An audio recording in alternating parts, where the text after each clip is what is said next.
In this video, I will show you the case of Instagram error Facebook login failed. If you take on a problem session like this one, what is the main thing what you can do on that selection? It is to get out from your Instagram, to go onto your browser and then type for Instagram servers down. Go for it because you need to take sure that everything's on the right point.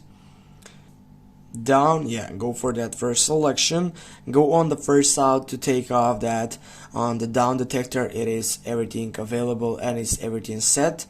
Yeah, from here guys, you can find out if you have any problem with your connectivity or with something which is related on your Instagram.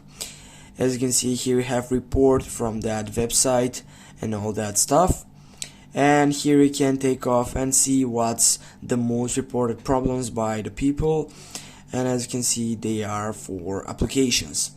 In this case, if you take a site selection like this one, what you're gonna do, simply you're gonna go to your settings on your phone, and then simply you're gonna scroll down and go for applications. Then on the search box, without wasting any time, you're gonna type for Instagram. And when you get right here, as you go in that selection, you can simply go storage, clear the cache and get out all stuff of it. But before you do that, simply go uninstall right here, get uninstalled application, then reinstall it back. Or simply, if you have an iPhone, you can offload the application and the same process will be taken automatically.